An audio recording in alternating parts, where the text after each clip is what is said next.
Yes, Chair. Apologies for absence from Councillors Pope and Scroggy. Councillors David Ellis and Rachel Ellis are attending as substitute. Thank you. And next item is to approve the previous minutes as a correct record. I take it you've all read them. Are they agreed as a correct record? All agreed? Please show. Yep, agreed. Any declarations of interest, pecuniary or non-pecuniary? No declarations. And we move on to item 4 then, and the annual health and safety report. And I'll pass you over to Rebecca to actually give the details. Thank you, Chair. Hello, everybody. So I just want to give you a brief summary of the annual health and safety report. So I'm just going to, there are 16 pages. I shall try to skip through it as best I can. So this summarises the challenges and the some of the achievements and some of the work streams for the service for the upcoming year. So it has been a period of significant change and evaluation of required resource after the previous officer left. And there was a large commitment to emergency planning and business continuity responses during the pandemic, which means there is quite a bit to do to sort of reinvigorate where we want to be, but that process is now well underway.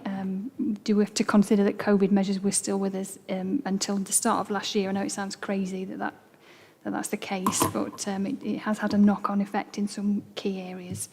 Okay, so I'll go straight into where we're at. We've been able to maintain the corporate health and safety group, which is key for highlighting risks in consultation with the heads of service. We provide a headline document for easy cascade to employees. And the minutes are presented to SLT quarterly with scrutiny of the actions under the corporate management team meetings. We've also got an opportunity now to review the terms of reference and ensure that this group stays relevant. Another key thing that we've identified is a proactive series of workplace inspections, which is to have a look at the physical state of the workplace and produce a smart action plan. We've seen significant improvement generally the leisure centres are very good, but in some areas in leisure centres and in the depot, and managers have worked really well with us with that. So that's been great. We're going to continue that moving forward. We've got several procurement projects coming up in the upcoming year. So we're going to look again at lone worker devices and ensure that we've got robust processes. And we're going to look at the occupational health provision for both medical and surveillance purposes. And we are going to work closely with HR on that. We have identified that there have been some minor issues with hand-arm vibration management with the procedures not fully embedded, which could potentially represent a risk to the council. However, we have been able to address this through carrying out training. We've refreshed monitoring sheets, the filing and storage of records, and ensuring that the correct information is available to the workforce so they can accurately record their exposure. We are going to reinvigorate ReactTech, which is a software for hand-arm vibration monitoring. And then this management system, we just need to maintain it, and PASC are fully on board and have identified that as a priority. We have identified an area of concern in terms of benchmarking, because we've been benchmarking employee accident statistics. And it seems that Gedling, in comparison with similar sized authorities who do similar activities, we don't seem to be recording as many employee accidents. We may have a very careful workforce, but we are sort of working to try and break down communication barriers and ensure that even the small things, and particularly the near misses, are reported. So there's just a little bit of work to do on that, but that's all in hand. We've relaunched the health and safety awareness training, and we have scheduled quarterly face-to-face sessions for that, for new and retained employees, and maintained key areas such as first aid and then the water safety for park rangers. We are hoping to develop a full programme of training sort of later in this year, possibly into next year. And we are going to be working with the waste fleet and depot manager to ensure the induction process around waste services is robust. He's identified some small gaps, but again, that is a work in progress, and we are moving forward with it. We have to look at the glass collection provision to reduce further the risks that our employees face from noise and manual handling. There are a number of complexities to consider. I have put the details in the body of the report, so it includes costs and in the future waste strategy. Some mitigating actions in the interim. We could look to reduce the size of the glass collection boxes. We could stipulate a lid must be in place and the lid closed before collection to reduce overloading of the boxes.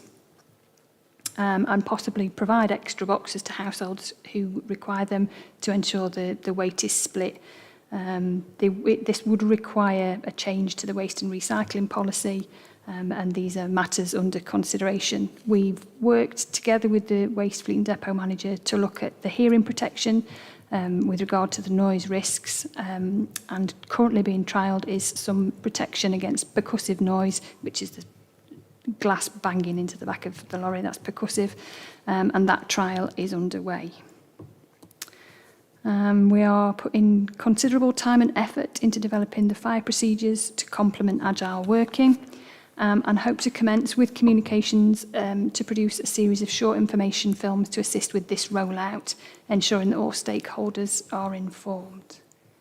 So I don't know if you're aware, but we do have a health and safety software management system, and that's been retained with a company called AssessNet for a further 2 years.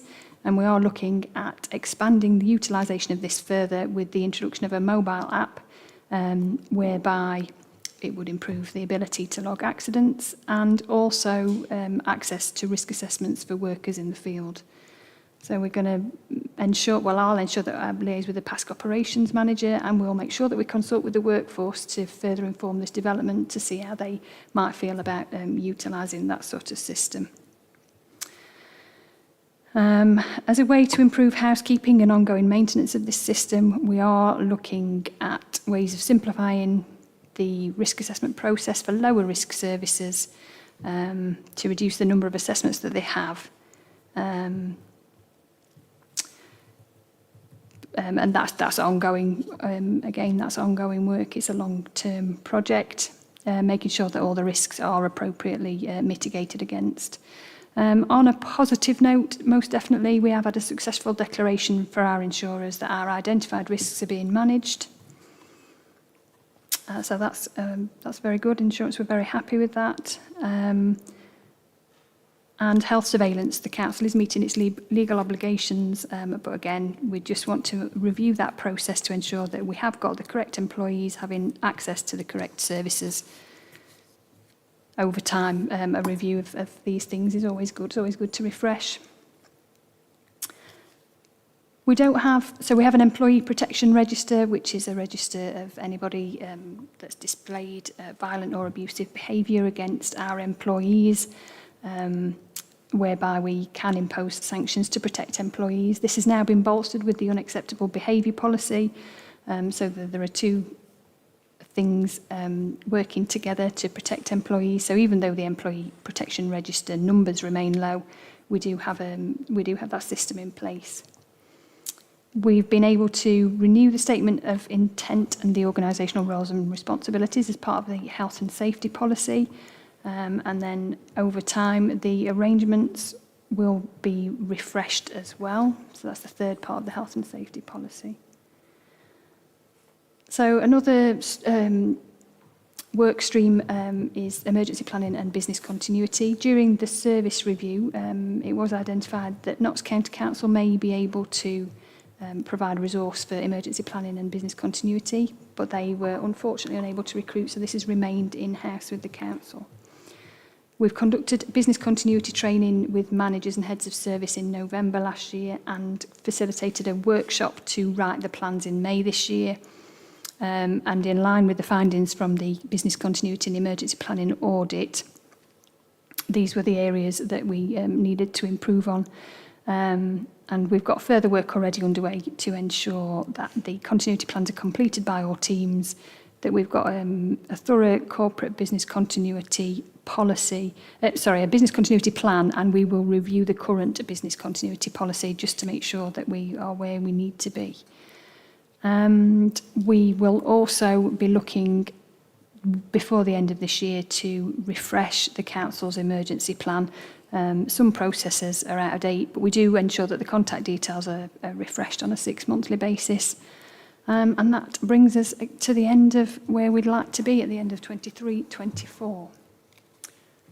Any questions? Yes, thank you. Any Kes? Thank you. Just coming back to item 3.6 and the glass collection. It's clear from the report that's one of the riskiest areas for our staff. It mentions in the report that several people have been permanently moved from the glass collection round to wheel bin collections. Have any of our employees suffered long-term injury, back injuries or whatever, as a result of accidents on the glass collection round? I wouldn't be able to answer that without checking the record. I think it can be heavy and repetitive work, and then over time, obviously, these are items, these matters may occur, but I couldn't give you any specifics without checking, I'm afraid. Councillor David Ellis, then Councillor Russell. Thank you, Chair, and thank you for the report, Rebecca. It's good to see that after the state of flux that the advisory service is settling down a little bit and things are being addressed. And I can confirm in section 3.7 about fire safety, that after we had the member training on health and safety, a number of us went up to the atrium, to the members area, and we have found the route. So we know where the route is.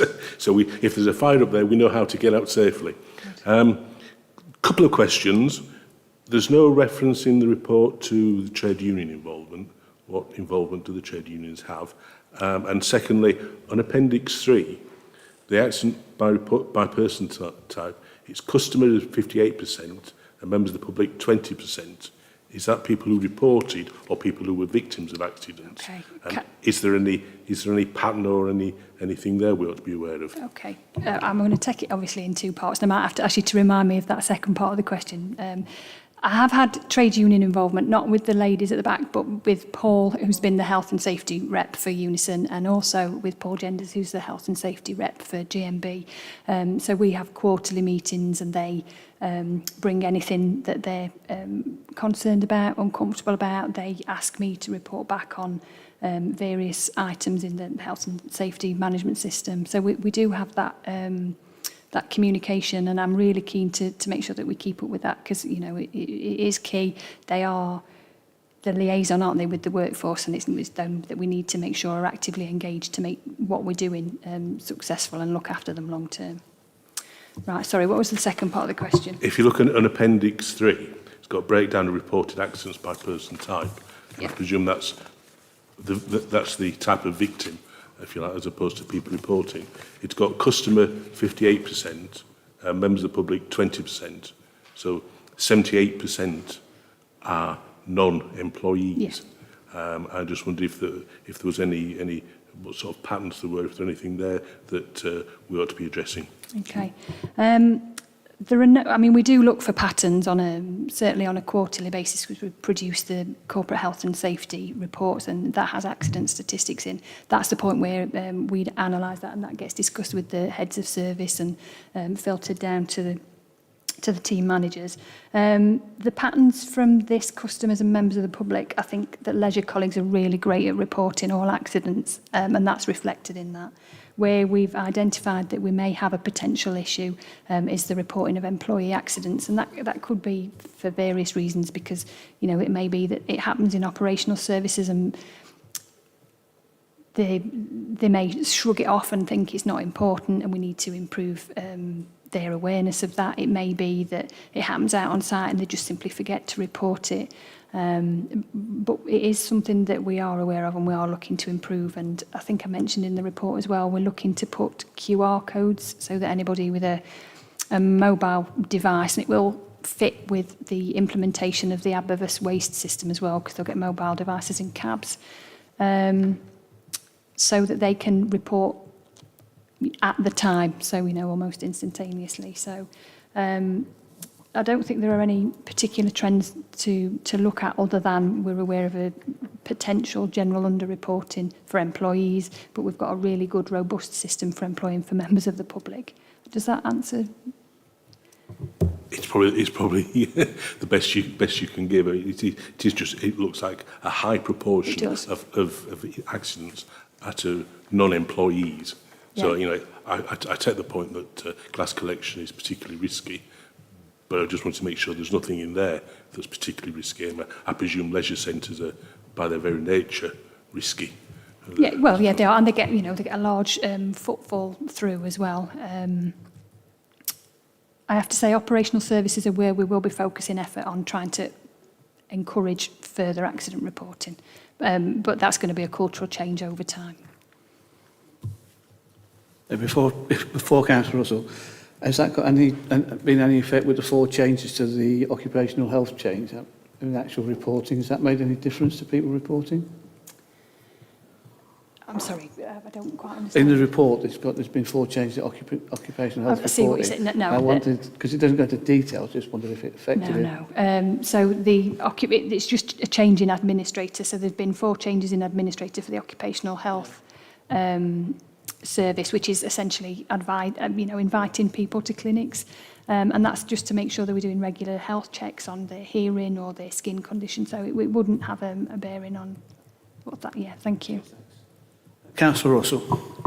Thanks, Chair. On item 3.4 on hand-arm vibration, obviously potentially very serious, it says at the bottom that a full rollout of everything that's needed is expected in due course, which is always one of those phrases that kind of fills me with dread, because due course could be, could you give us an update on specific timeline, or is it possible to maybe make a note to update the committee before our next meeting on how that's going, please? I can certainly update you on progress before the next meeting. Would that be acceptable? Yeah, lovely. Thank you. Any further questions? Comments? No? So thank you, Rebecca. Thank you very much. Yeah, thank you.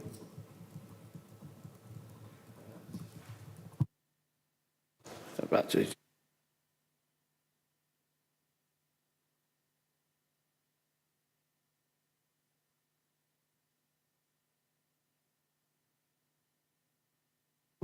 And we'll pass over now to item 6, that's the agenda. Oh, current staffing issues, my apologies. I can't tell me 5s and 6s apart.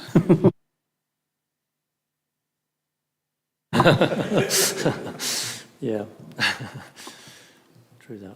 So, thank you, Chair. So, item 5, yes, the one sort of current staffing issue I've just brought to light for this report, for this meeting, is the position where we are with the national pay negotiations. Probably not too much progress since we last met, to be honest with you.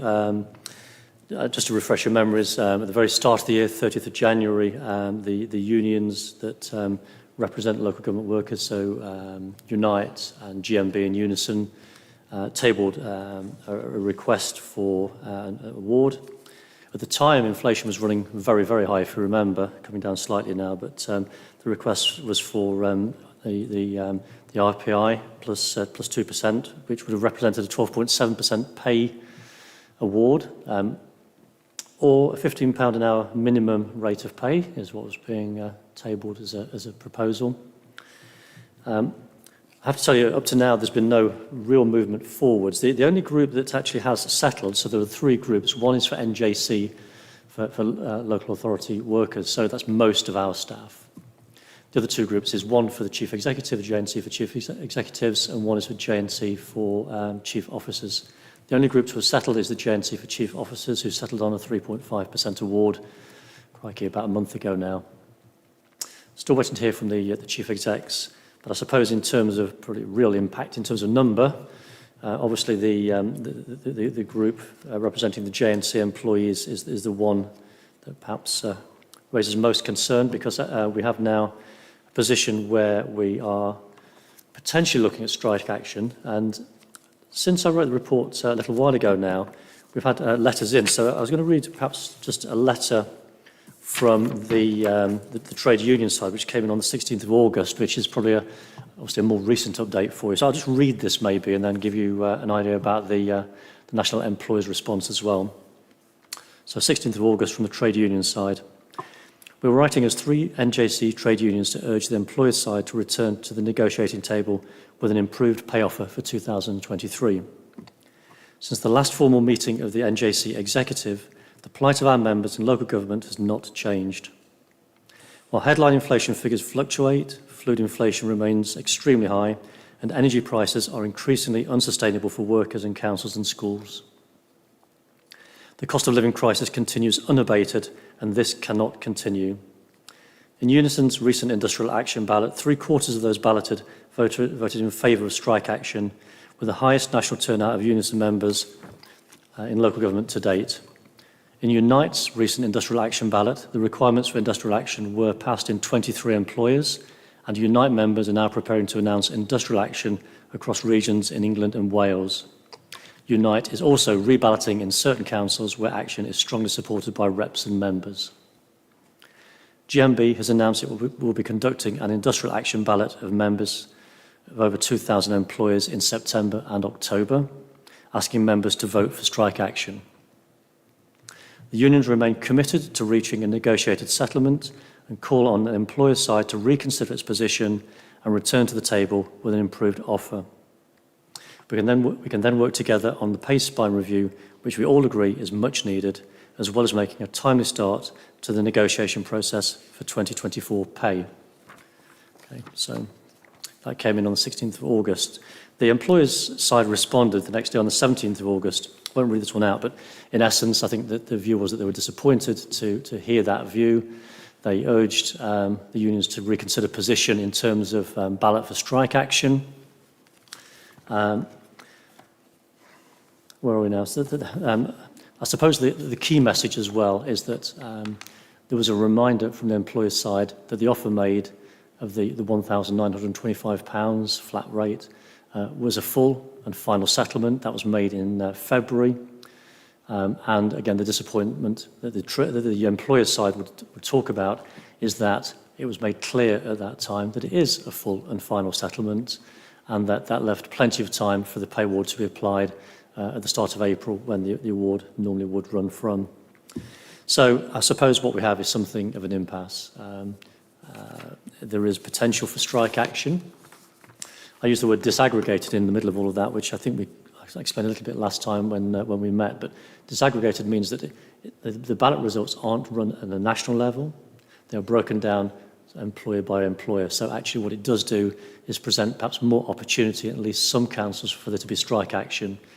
Which ones, we don't know. And that's obviously something that is a matter of concern. We don't want to be facing strike action at the council, but there can be no promises. So really it's just a briefing, I suppose, to keep you up to date with where we are at the moment, I suppose the potential risk. And certainly in terms of settlement, I suppose, if the award, whatever happens, that's unlikely to be before, I guess, October, November time, even if there is a fast resolution through some means. So it's very late in the year, and obviously the award that would be applied to people is obviously being held back. So at the end of the day, there's no detriment because the awards are backdated. But it is, even what the trade union side says, it is a time when there's a lot of hardship, and not to apply the award, obviously, that adds to that hardship as well. The employer's side did actually, I suppose, mention some calculation, which I didn't cover. What they would say is that over the last 2 years, the lowest paid people on the national pay spine have received and been offered a pay award that is equivalent to a 22% pay rise, so just over £4,000 a year. So both strong positions, and as I say, I think it's something of an impasse, probably what I'd say, Chair. Yes, thanks, thanks for that. So, any questions, Councillor Russell? First of all, would it be possible to circulate those letters to the committee by email, if that would be all right? And I just wondered, obviously, the position was stated there that inflation has started to abate, but that obviously doesn't mean that prices are coming down. It just means they're going up slightly slower than they were, although food inflation is still pretty high. And I'm sure members of our staff at all levels are suffering. And given that and the fact that there's been no progress, I wondered if it's possible for the council to write to the government and urge them to actually get back round the negotiating table, because this isn't just hurting our workforce through our colleagues in the trade union movement, but it's also, hanging over the council, and we need to start being able to do some, I guess, financial planning and some planning if there is to be strike action. So I just wondered if that's something that the council could take forward. It certainly could do. I mean, my suggestion might be perhaps if I fed that into the East Midlands councils, who would then be able to feed into the LGA, and that voice may be slightly stronger. I wouldn't suggest necessarily that it's going to change much, but I think that if there is some groundswell of voice, at least it's heard, isn't it? So would that be helpful? Just to make it official, as we are actually, could you actually move that, and do we have a seconder? I'm happy to move that formally if necessary. And do we have a seconder? Seconded by Councillor Ellis, Councillor David Ellis. All those in favour of taking that as LGA? Yeah. Thank you very much. Any further questions or comments on the report? If not, we will move on to item 6 again. So, reporting on the gender pay gap. Yep, thank you, Chair. So, gender pay gap, item 6. For the last, well now, 5-6 years, there's been a requirement nationally to present information about pay gap, gender pay gap, for any organisation that comprises 250 or more employees. The gender pay gap is the difference between the average earnings of men and women expressed relative to men's earnings. So it gives, I suppose, a feeling about proportionality and I suppose, fair pay and equal pay. So page 26 in your papers is the start of the report, Appendix 1, and the information contained in the report is taken at the required snapshot date for public sector of 31st of March. I guess what I'd perhaps point to is the starting point is the mean gender pay gap, which is the one that's often quoted. It's the comparator that's used often in sort of national press, I suppose.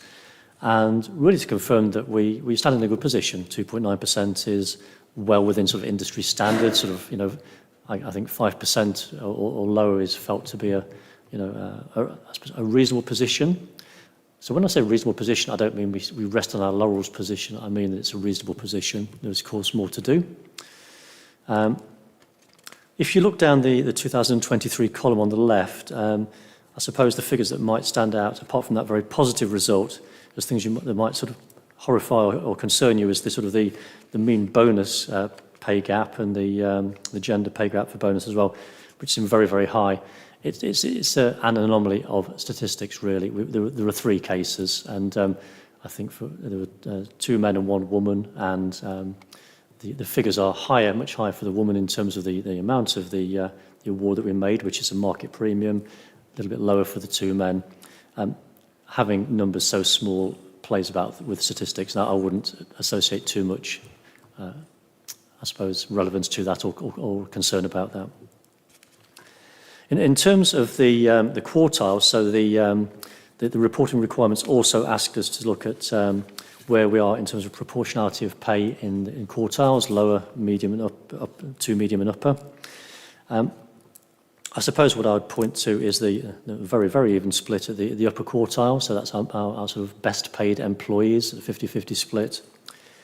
The change in the lower mid quartile, I think really has been due to changes we made to pay earlier in the year. So we did actually make changes to the pay of quite a number of our direct service staff, moving from band 4 to band 5 in some of the driving posts. Band 4 is normally the median pay level. And really what's happened, I think, in terms of perhaps changing some of those figures, is we've moved out a lot of men from the the lower mid quartile into the upper mid quartile. So that change, I suppose, in pay has presented something of a skew there. The other quartiles, I think, broadly similar. But that's just to give you some background about where we are.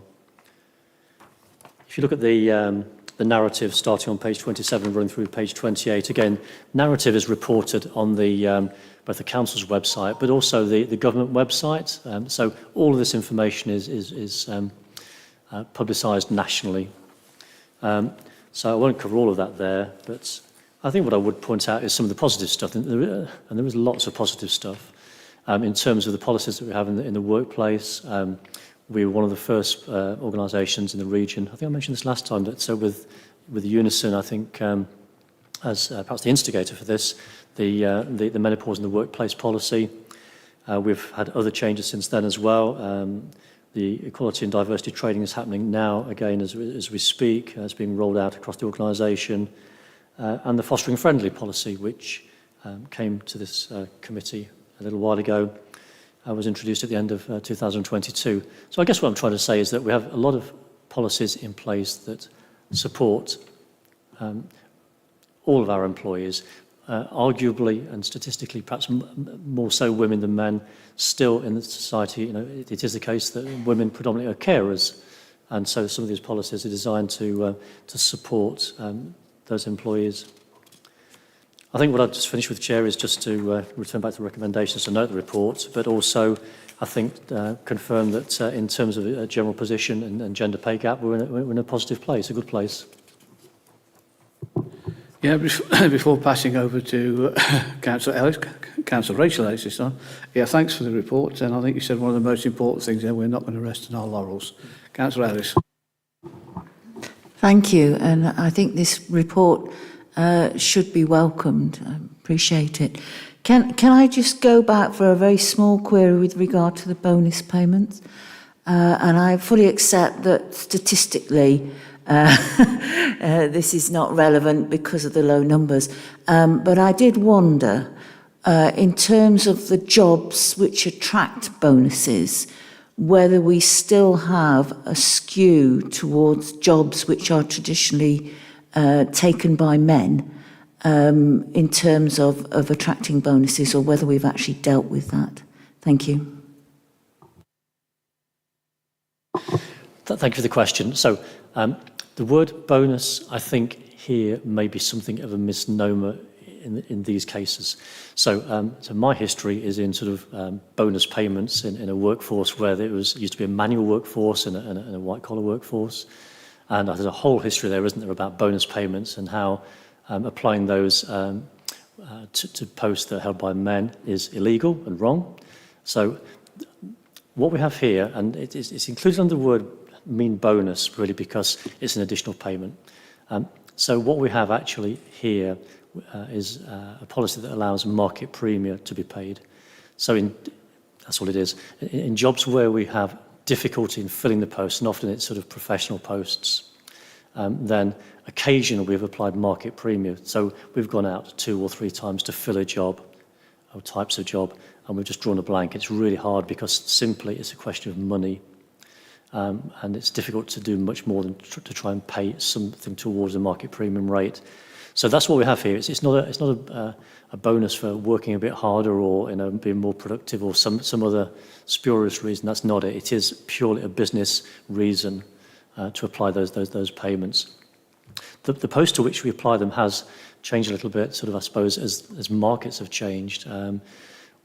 The payments that we have here are within planning team and finance. It was 2 men, 1 woman. I would say that we do, I think, struggle in a number of professional areas, so it's not to say that those teams would always receive those payments, and it may be the case that sometimes we might need to apply the payments to other teams as well. But that's the reason for them. It's not just it's not a productivity bonus or anything like that. It is purely that reason.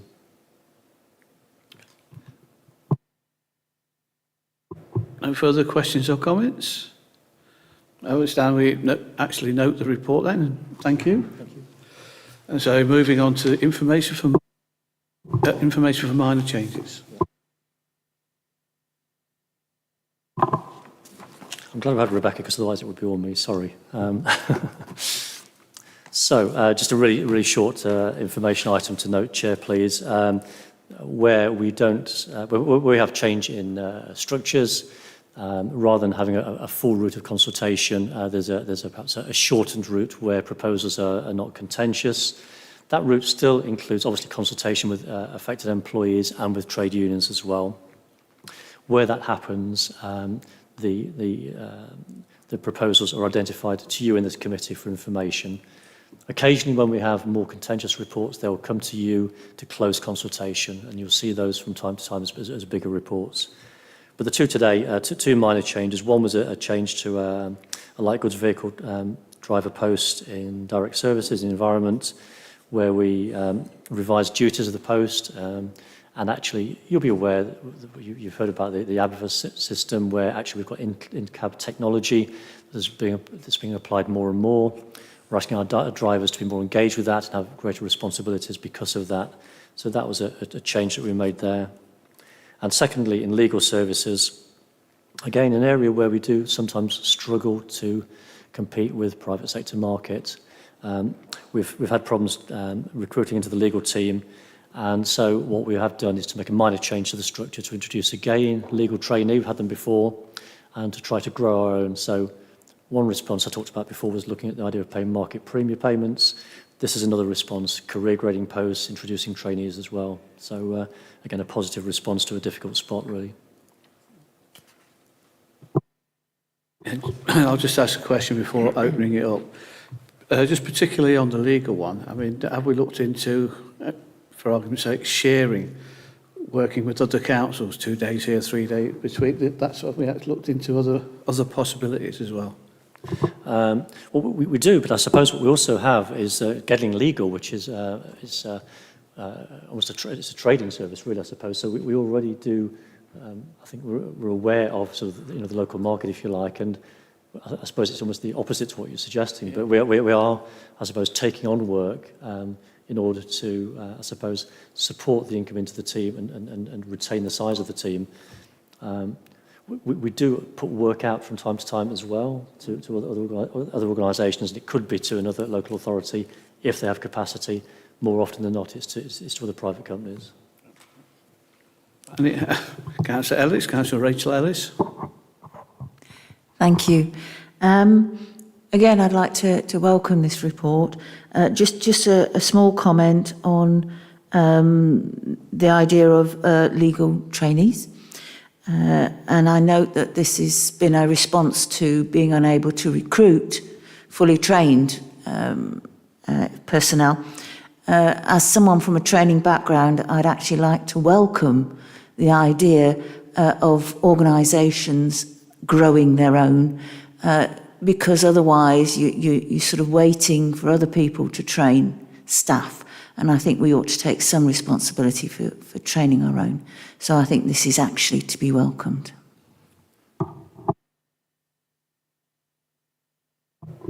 No further questions then. Note the report. Move on to item 8, sickness, which is item 8 next, just double check. Yeah, minor change. Item 8, sickness, absence, summary. Yep, thank you, Chair. So again, just a brief report to note. It's a regular report to the committee. I suppose page 34, the appendix 1 starts there. Perhaps one of the most useful things to look at is the bar chart that's there. That gives an idea about month on month where we are with sickness absence. The dotted line expresses a trend. So the outturn for up to June, year up to June, stood at 8.5 days. So again, better than target at 9 days. And we've done better than target really since January this year. So at the moment, still a good, I suppose, result. Things are flattening off a little bit now. I think what you'll see if you look at page 37, which gives some summary analysis of the long-term versus short-term absence. We actually do have quite a large number of longer-term cases. It's risen from 5 to 9 cases over the last quarter. Occasions of long-term absence, so normally 20 days or more in a month, do have quite a material effect on the statistics as well. It does have an impact. I suppose what I can say is that for cases of longer-term absence in particular, we would carry out active case management, and that's HR working in partnership with line managers, sometimes trade unions as well, and obviously the employee, to try to identify ways of supporting people back to work as safely as possible and as quickly as possible. That said, there will be times when there are people who are off longer term. So I think that the rise to 9 occasions of longer term absence has skewed the figures, and we've actually risen from probably an even better figure of just under 8.3 days. Probably, Chair, I'd leave it there. There might be some questions, I don't know, but... Yeah, just one for clarification for me, but basically as well, none of those are actually accidents. They are just general sicknesses, not caused by accidents at work. They could be caused by accidents at work, so this is a summary of all sickness absence, long-term and short-term, irrespective of reason. Yeah. So any questions, Councillor? Yeah. Thank you. Once again, a fairly comprehensive report. At the last meeting, I asked if there was any comparative data with similar local authorities available, and I think you were going to look into that. Has there been any progress on that? Yes and no. Not necessarily in that order. So the data is compiled for us by East Midlands councils. So that's not slopey shoulders. So we've returned our data to East Midlands councils, and we're still awaiting the summary feedback from those other councils. So the work is still underway as far as I'm aware. And it's a piece of work that's done through the NOTS HR group. So the next meeting is quite soon. So if nothing comes back before then, I will give a little nudge at that group as well. Yeah. Again, I think I mentioned last time, I mean, in terms of, I suppose, general return over the year, I think most, if not all, of the other districts, in districts I include for the purposes of this city and county, most other districts have actually sort of run above target over the last year, ending to March, and we did buck that trend. So it'll be interesting to see what does come back again. But it's that, I suppose, that doing worse against the target that's interesting, because the targets may be higher or lower than ours, depending on the nature of the organisation. It is just that the other organisations do seem to have suffered higher rates of absence than they expected. So perhaps we have done a little bit better there. I look forward to seeing the figures when they eventually come through. Thank you. Any further questions or comments? If not, we'll note the report. So that was the last open item. Item 9, I've not received any other items which Chair considers urgent. And item 10 is the exclusion of the public. So could somebody please move? And then that we exclude the public for item 11. So move and seconded. All agreed? Okay, thank you. So we'll turn off the stream.